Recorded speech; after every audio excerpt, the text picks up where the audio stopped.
Everyone, this is John Byrne with Poets and Quants. Welcome to day 2 of the MBA Summit sponsored by Michigan Ross.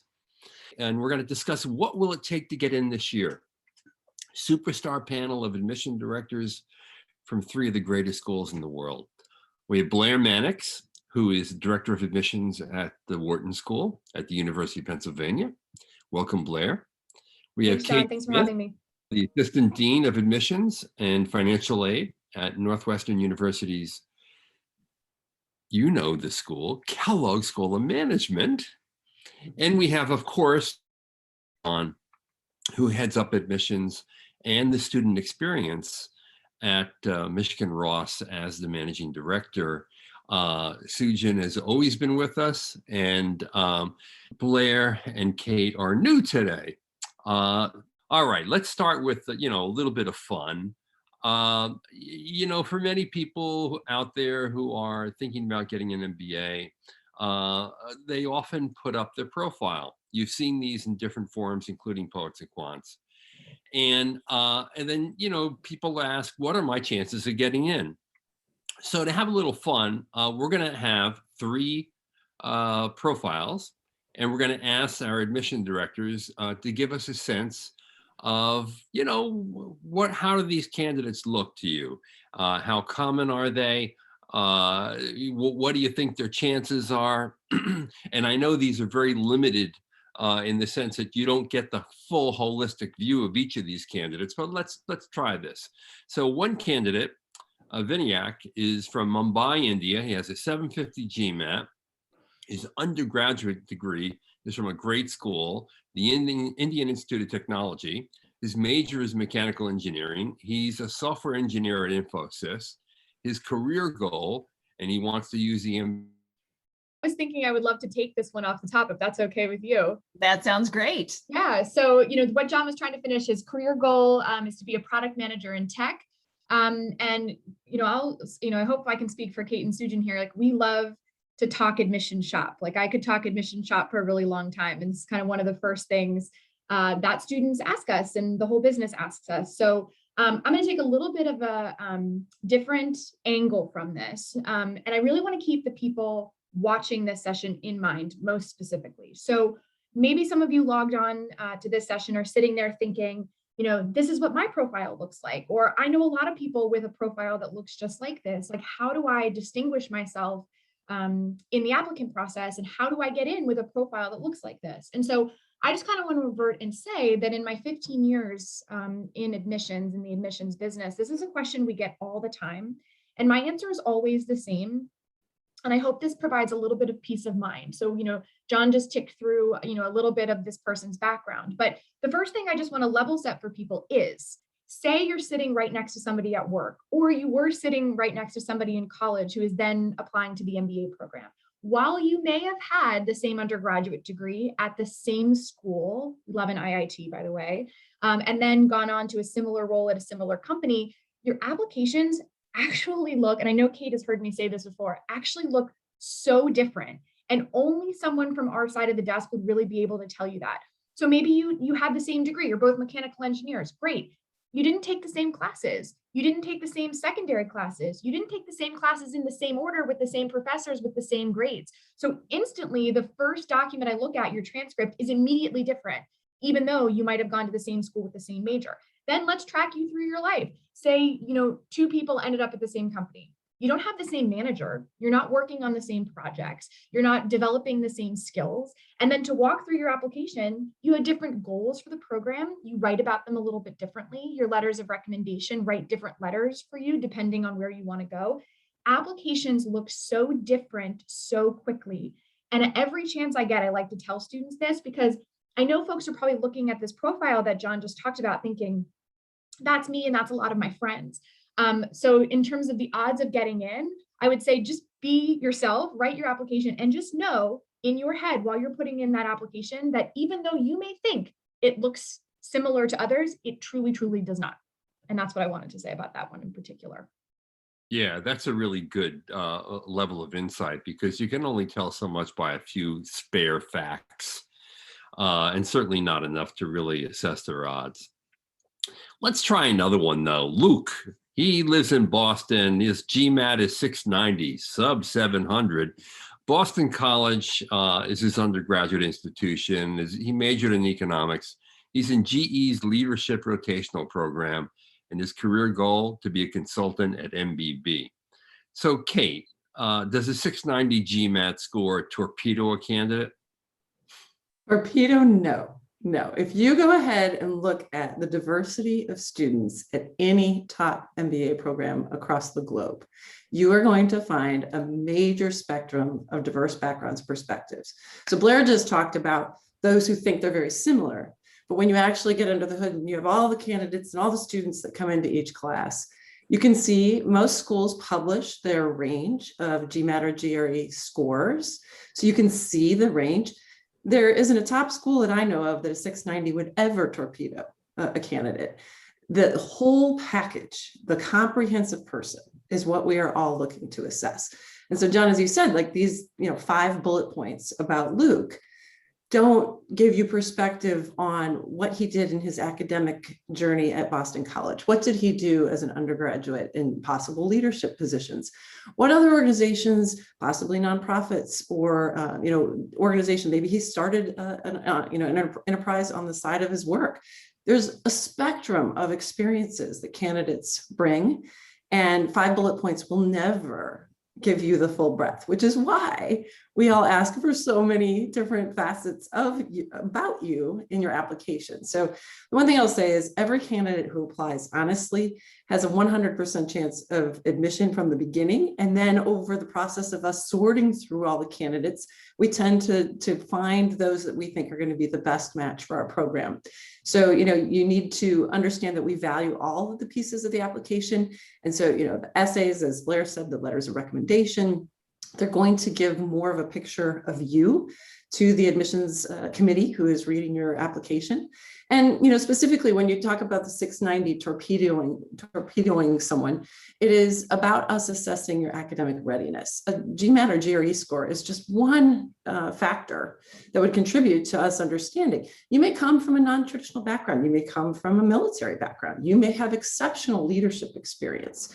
And so the combination of what you bring to the class, the full package, is what we're looking at. So that is how I would, look at Luke. May be a tremendous leader with phenomenal leadership experience, and that is going to be a reason, not his 690 GMAT score, that he's going to be welcome to many different programs.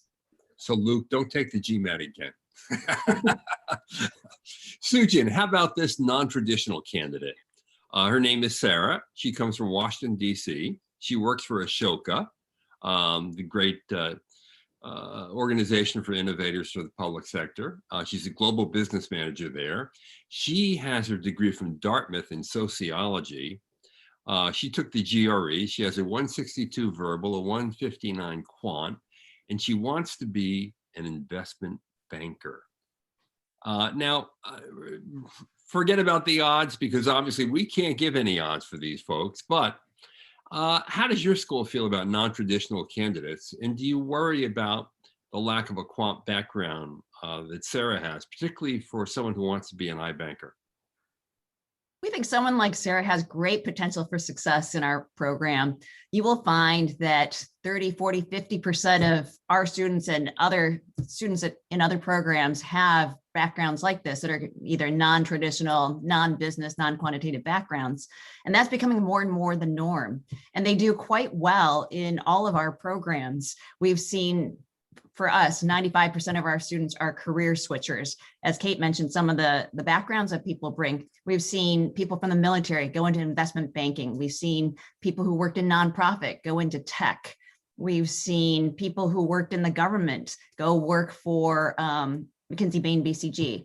So any of these shifts are possible, and they're not predicted by a GMAT score or a GRE score. I mean, when you think about it, the GMAT was constructed to predict first-year success in the academics of an MBA program, not success in the career search process. What the GMAT or the GRE does not measure is someone's grit and determination, and that's a lot of what helps students be successful in the recruiting process. So all kinds of backgrounds can be successful in an MBA program, and we're excited about the diversity of backgrounds that people bring. Absolutely. Now, here's one for Kate, and this is one of the questions that had been asked during the registration phase of our MBA Summit. What's a good way for a candidate to assess whether he or she is MBA ready? Well, the simple, straightforward answer is when you're ready. But assessment of readiness is up to each individual to sort of explore. So, this just taking a step back, acknowledging everyone who's joining us today, hoping that you are all safe and navigating the challenges of the pandemic right now, because the disruption that COVID has had on the entire business and global landscape is like nothing any of us have ever experienced. So fundamentally, the value of the MBA may be greater than it's ever been in terms of the world needing leaders who are ready to drive and lead through this crisis moment and bridge us forward into what is hopefully a better future every day that we progress forward. And so when a candidate is assessing whether they are ready to apply, they need to first start with what are their, what objectives or goals do they have in pursuing their MBA, and what are they hoping to achieve from it? Are they, hoping to career pivot, as Sujin just shared? Are they possibly hoping to accelerate their career path in a path that they're already on? Are they possibly looking to become an entrepreneur, start a business or an enterprise? And then, assessing your readiness to, really immerse yourself into the curriculum of whatever program that you pursue and really extract the utmost value to help you achieve those goals. So, think about the types of projects and opportunities you want to pursue in your MBA and explore, what experiences have I had? Many of the schools value some level of work experience. Some schools do take candidates right out of undergrad, but the majority of the top schools are valuing a number of years of work experience. So look at what experience you're going to bring and contribute. And when are you sort of at that next point in your career to say, I've had some experiences and I really think the MBA can take me to another level and propel my learning, my development, my growth, and researching the career path that you want to pursue and where there's an intersection of a program and an MBA to help you achieve that. So those are some of the factors I would consider in assessing your readiness. Great. Obviously, the world is still suffering through COVID. In some countries, the consequences even now are quite tragic. I wonder, what does fall 2021 look like for admissions recruiting? And in the event that they can't get to a school, how can they get to know a school? Sujin? So when we first when the pandemic first broke out, our immediate reaction was, how are we going to recruit? You mean we can't go to all these countries and places that we used to go to? What are we going to do? And then the world went virtual. And what we found was that we were able to connect with so many more candidates from places that we have never gone before, like countries and cities that may not have the number of candidates who may be interested in pursuing an MBA. And so we might not have gone there. And now they can connect with us and we can connect with them at different times of day from the convenience of their living rooms or their bedrooms. So it has been a benefit in many ways for recruiting because it just opens up access to more people. And it's not just the admissions events, it's a benefit to candidates because now they're able to attend some of our conferences and other events that are hosted by students or by the school, and they can get to know the school better in different ways that they might not have had a chance to unless they could spring for a plane ticket and hotel. So it's also reduced the cost of investigating schools and researching schools and made it more equitable for people to do that research. And also to connect with more people, alumni, current students in our communities, because it's so much easier and more normalized to do it virtually. So from a recruiting perspective, this has been really helpful for us to be virtual, and the world is not going to be normal again yet. And so what we're looking at is another virtual recruiting year for the foreseeable future. Yeah, and that goes to for job recruitment as well, as companies have substituted their on-campus visits with Zoom interviews and info sessions. Now, Blair, here's a question that comes up always in admissions panels. So I'm sure you're well experienced in answering it. What's one mistake candidates make in their application that you wish more people knew about? Only one. Only only one. Yeah, no, it's tough. Whenever and you're correct, John, I have gotten that question before, but whenever I think about that, I kind of just think about the way myself and the rest of the Wharton MBA admissions committee approaches evaluating talent. And I tell students this all the time. I'm like, if I woke up every morning and just looked for everybody's mistakes and everybody's worst day, like what a depressing life I would lead, just like walking around the world looking for everybody's flaws. So luckily I'm not wired that way. We have a philosophy on our admissions committee called read to admit, which means we're looking for your best day, not your worst day. But I say all of that because kind of the way I think about answering this question is sometimes students, I think, sell themselves short. And this is the example I want to give. It's specific to the resume, crafting that resume.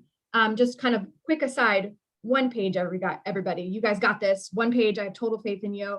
But some students make the mistake, if they're in an industry or a company that doesn't have like a really solid promotion structure where you can say you were there for 2 years, you had title A, then you moved to title B, title C. It doesn't, if you're not at a company like that, say you're at a company that's a more flat org structure, and then it's just promotions and kind of moving up the ladder are not visibly a norm, there's actually still a lot of opportunity in your resume to show us development. I call it a skills development ladder, but writing that resume to be like, listen, when I entered as an entry-level employee, I was doing these tasks and had these skills. A year later, I was doing vastly different things with much more refined skills. A year after that, et cetera.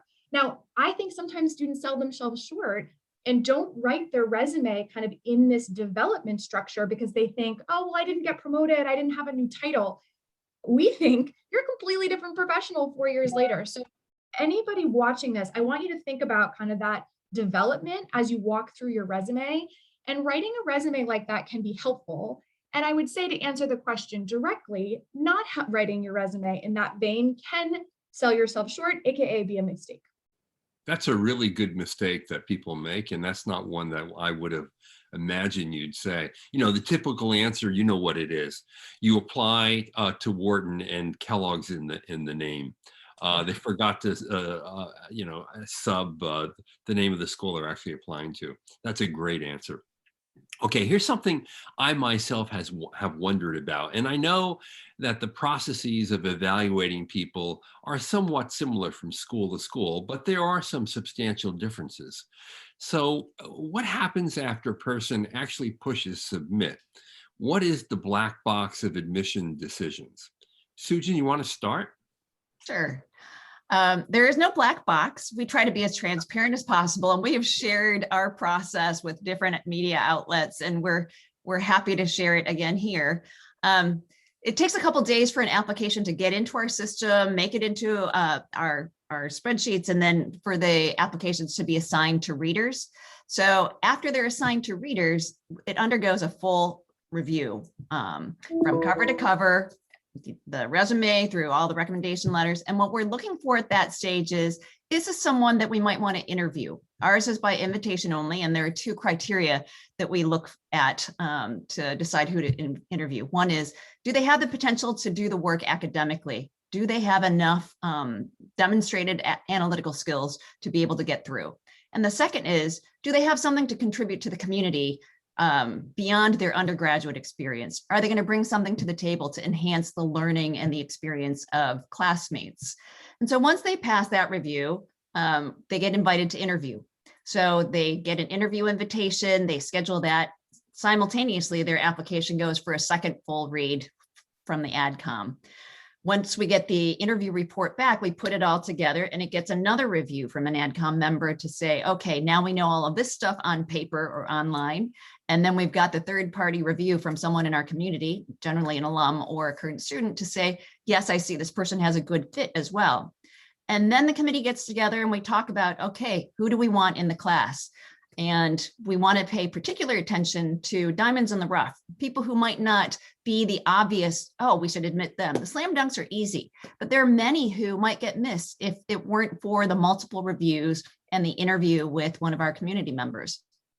So then our AdCom puts forth all of the decision recommendations into our system.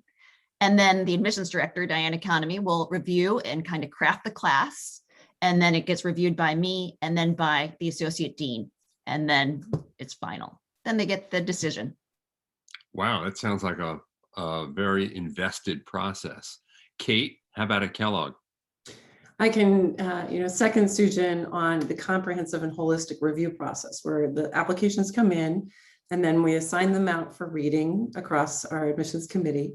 One of the unique, I'll just pepper in the unique twists for Kellogg from what Susan shared. Kellogg has long sought to interview every candidate. We have really valued getting to meet you wherever you are in the world. And, we were actually excited that the virtual technology that all the schools we all had to pivot to this year enabled us to interview everyone last year, which was amazing.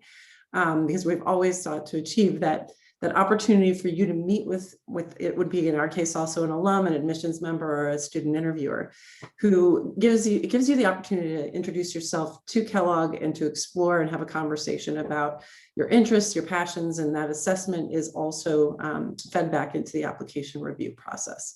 We also uniquely have a video essay component at Kellogg, which we love, because in a world when we're interviewing everyone, this gives the admissions committee reader the opportunity to meet you as well.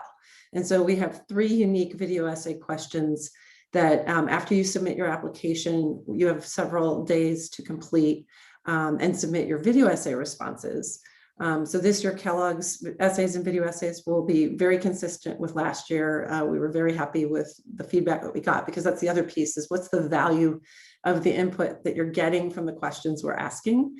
So I think, every admissions committee is always reviewing those to try to get the best information. So in our case, we're looking to understand your leadership contributions, your values, and how what program you're interested in at Kellogg, to introduce yourself, and the opportunity to share, reflect on a challenge that you faced in this very challenging year.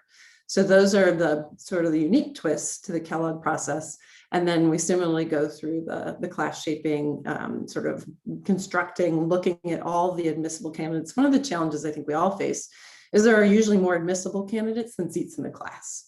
And so that is probably the hardest part of the process, is because there are so many talented individuals applying. How do you choose the right combination? And that is something that we're very intentional about, trying to build and bring together diverse perspectives from all over the globe in that process. Yeah, a lot of really qualified candidates don't make it because you have too many consultants, too many investment bankers, too many of this or too many of that. And it has nothing to do with their actual candidacy as you craft a diverse class, I imagine. Blair, at Wharton, I know there's one very big difference, and it results in a group discussion.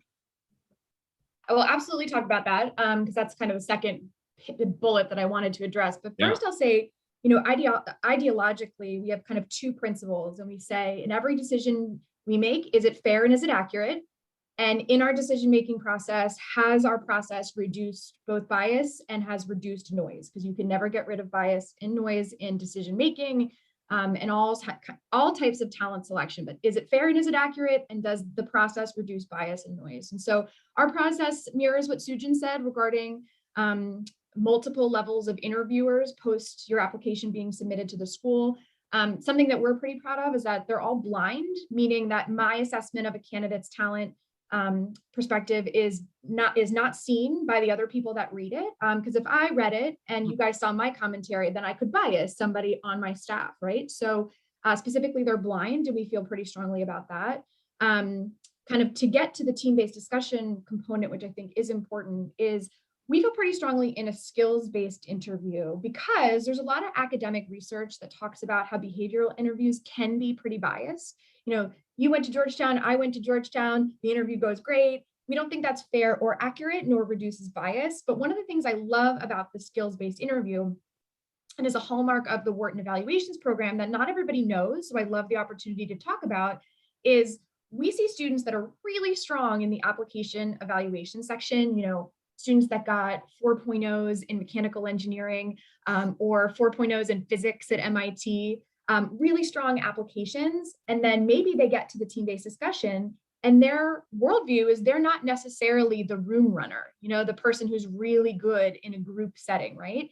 And what I love about our program is that we are really excited to admit the folks that are really good academically or really good within their career progression that may not necessarily be the room runners, and vice versa, people that are those people that just know how to work with people, juxtaposed against maybe you didn't get A's in all of your subjects. Those are actually two really different professionals, and we want both of them at Wharton. So the way that the process works is not that you do really well in the application and the interview either makes it or breaks it. You actually could have a marginal interview and have a really strong admission, or have a really strong interview and a marginal application and still be admitted. And so that's kind of like what I get to get across.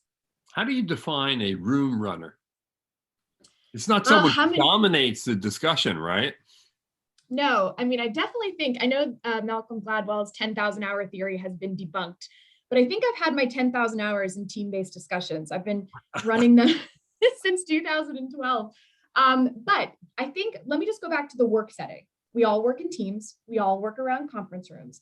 There are people on all of our teams that tend to know how to advance the discussion, how to build on people's ideas, how to make people feel comfortable when talking to others. And then there are other people that sometimes stop the discussion. Doesn't mean they're bad employees, but in a room, in a team, they stop the discussion. They make people feel a little bit uncomfortable. Their body language isn't always completely on point, right? Like, and it's not that those people are not employees that you want to have. You absolutely want to have them, but maybe they're good at something else. But we all know that one person in a conference room, like, I really like working with that guy.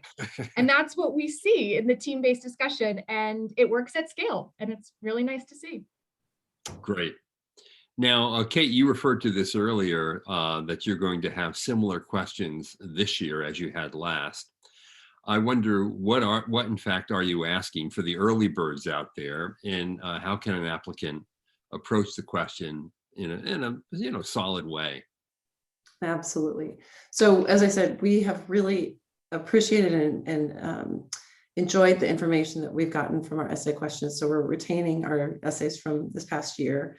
One is around leadership, and we want you to really share an experience where, at Kellogg, we want to develop and inspire leaders who are going to make a significant impact in whatever endeavor they pursue.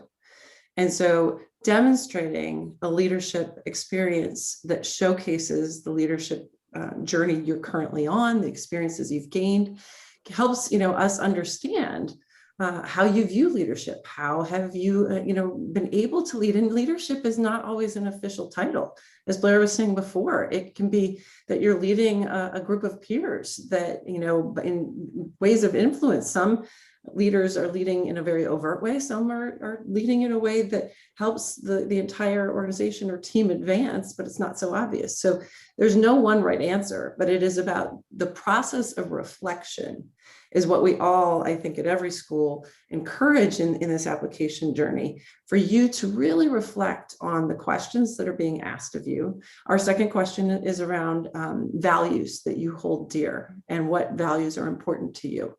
Once again, that is unique to every human being. We all have a whole range of values. I mean, you could go on creating a laundry list of values that you each hold.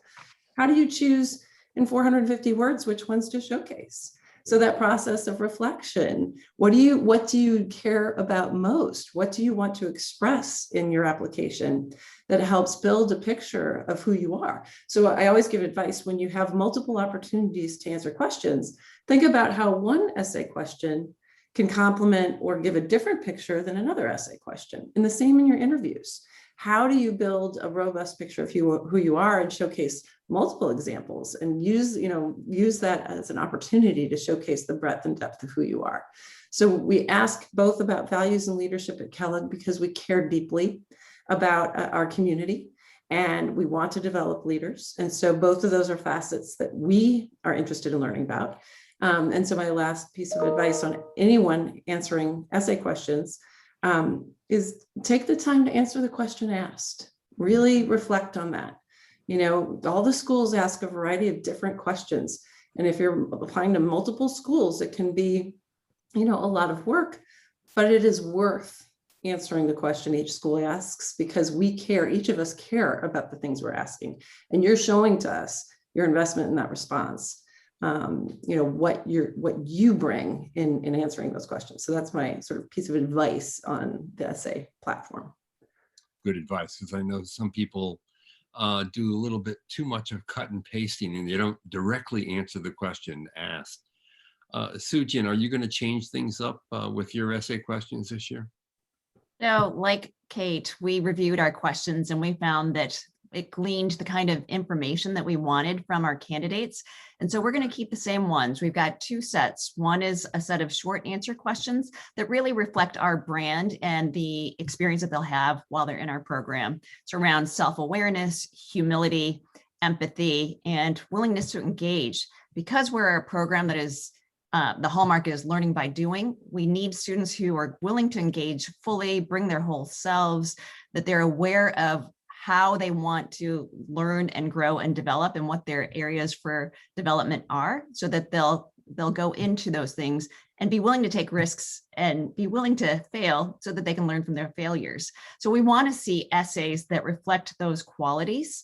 Our second essay question is around the short-term career goal. And we were very intentional about asking that as opposed to long-term career goal, because as MBAs quickly learn, recruiting happens really fast. It happens before you hit campus. Like some students walk away from summer preterm internships and have internships on hand before they start the MBA program.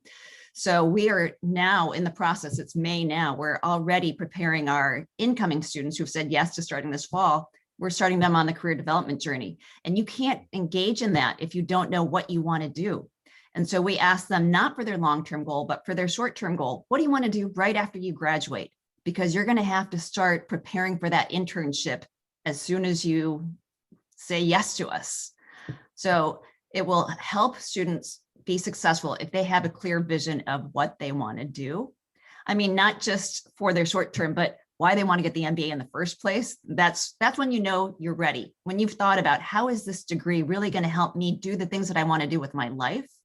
And it can be any industry, any function, but you have to understand what an MBA can do for you. And that'll be demonstrated through your essays and through the interview. Right.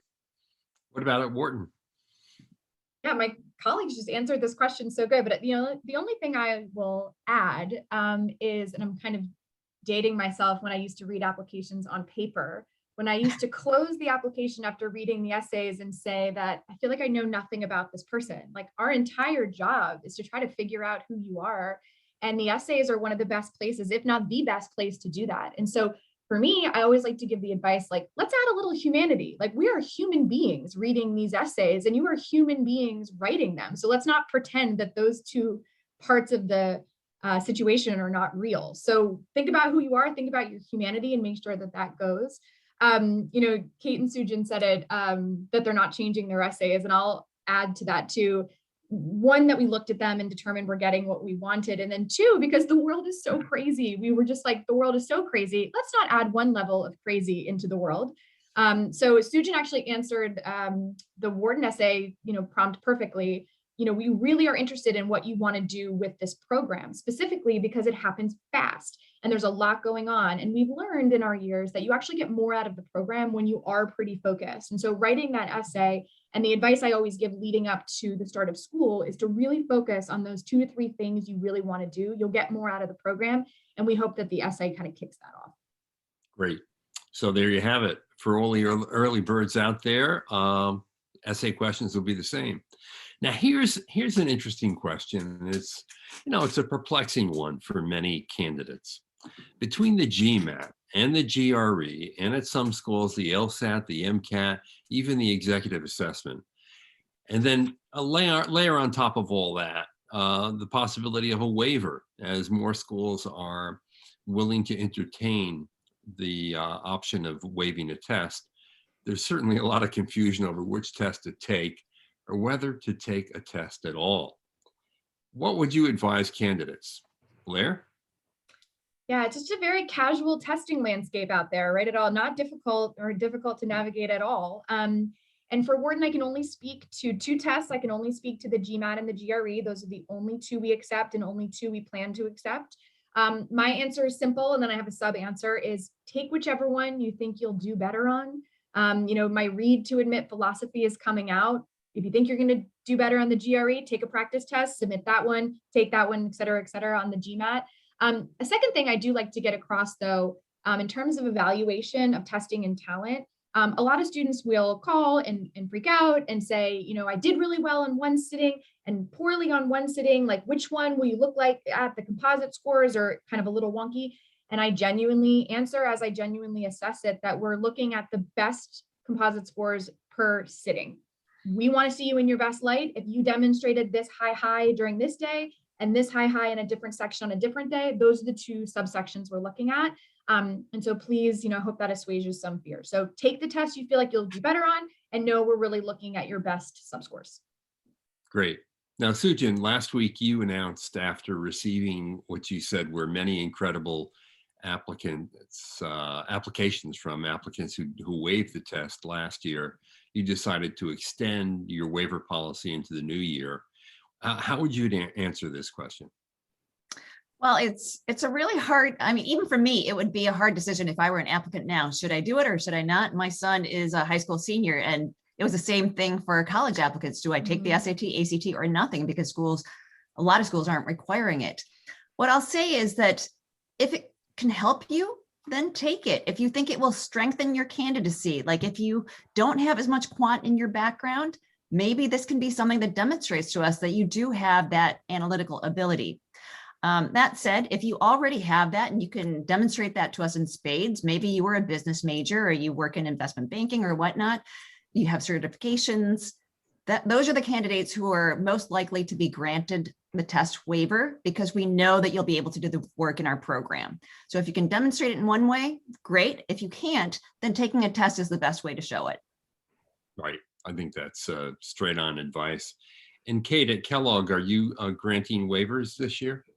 We are not. We're returning to our policy before COVID, where we are accepting either the GMAT or the GRE as the two tests. And that is our current approach. And once again, as we've talked earlier, the holistic comprehensive review of your application is what matters. And I love what Sujin just said, is if you know, a test can enhance your candidacy, you know, do the best that you can, but don't rigorously pursue test after test after test. That's another piece of advice, is, you know, give yourself a couple chances till you think that you've done the best you can, but don't make it something that you're solely focused on. Spend your time and energy reflecting on the entire application that you're going to present. So. And given the holistic nature of MBA admissions, there's often a lot of questions over whether or not you put more weight on one piece of the admissions process than another. It's generally assumed that standardized tests get the most weight. Whether or not that's true, who knows? Interviews often carry a lot of weight. Sujin, do you actually put weight on the different aspects, or does it vary according to the candidate? No, we don't have specific weights for any of it. Like when we're training our AdCom members or our interviewers, we don't say, and this part is X% and this part is X%. It is a holistic review, and there's not one single part of the application that can make or break you. We've had people with really high GMAT scores who aren't admitted, or the quintessential business background who aren't admitted, or people who have lower scores or no test score who were admitted and may have gotten scholarships. So there is not one thing that's going to make the difference. We ask for all those pieces of the application for a reason, because they all tell us something different about you. Your essays tell us about what's important to you, how you tick, and what you want to do. The rec letter gives us a third-party view of how do you perform in a work environment. The interview tells us about, will you fit in our community? So each part is intended to give us another data point for how will you be successful here in our program? And so I wouldn't give up any one of them, and I wouldn't say that any one of them is more important than another. Great. Now here's one for Kate. What questions should prospective students ask in their attempt to get to know a program? You know, we often talk a lot about fit, and it's sort of an intangible thing, what fit is, but certainly if one's values, ideals align with the program, you might feel more comfortable there. So what questions should people be asking?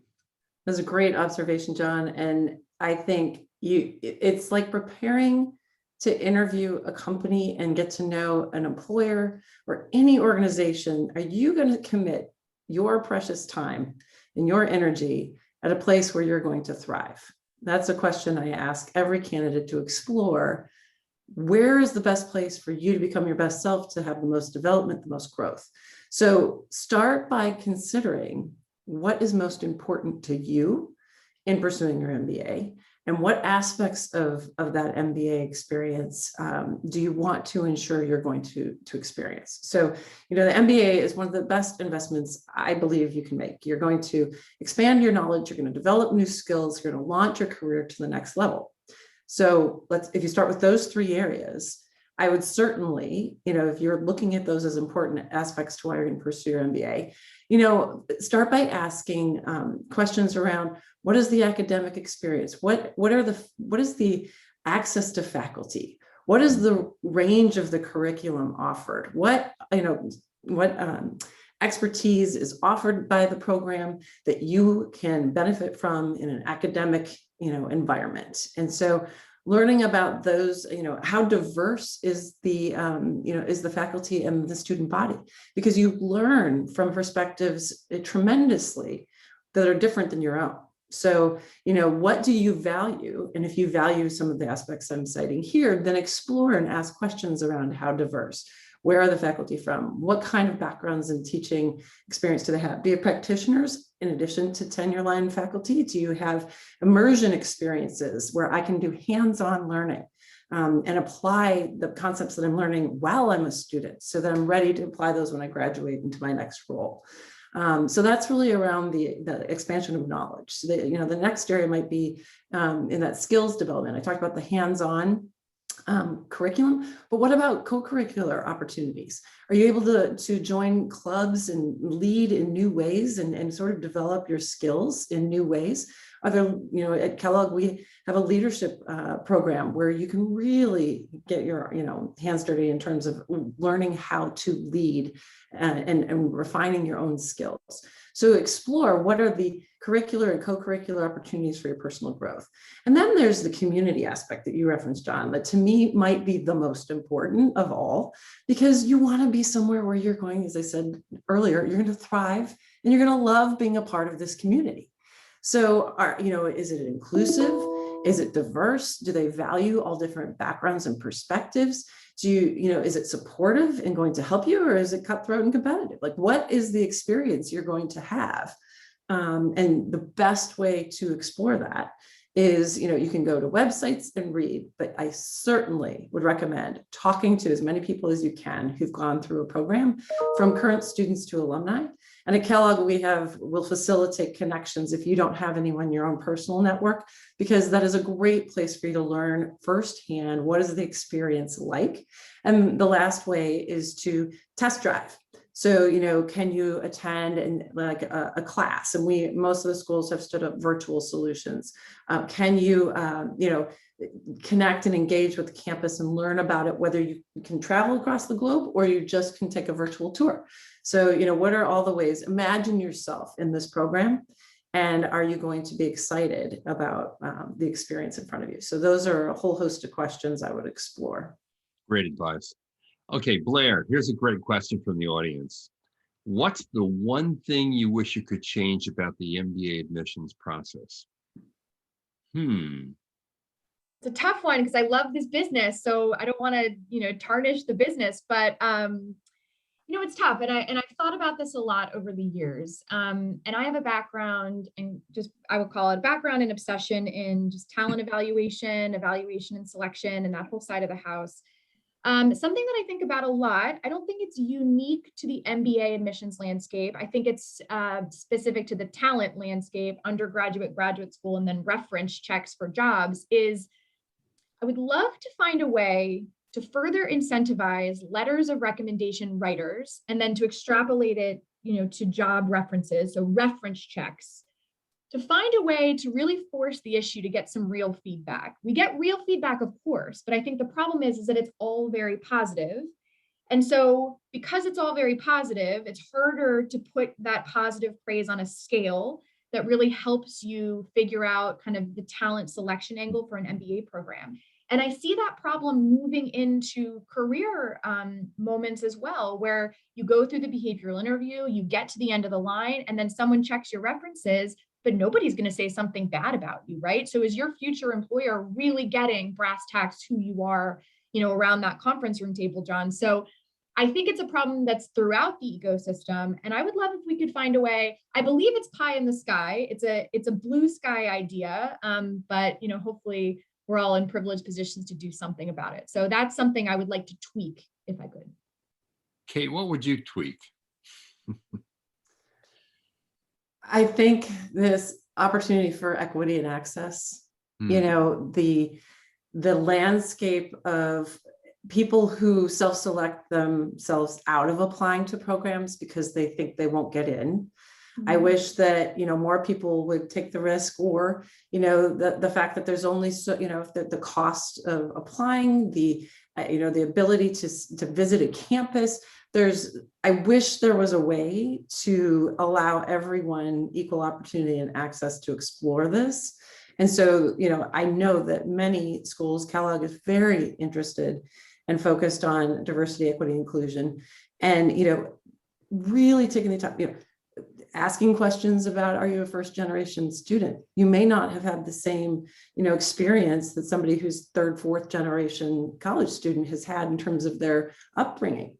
That is, right back to diversity. So what I wish could be showcased is that people would take the risk to apply, because I think that there's really talented people who think that they don't fit a mold and aren't going to have the opportunity, and they don't take that risk. So I think that would be something I'd wish for, is just continuing to advance the breadth of those who would consider applying.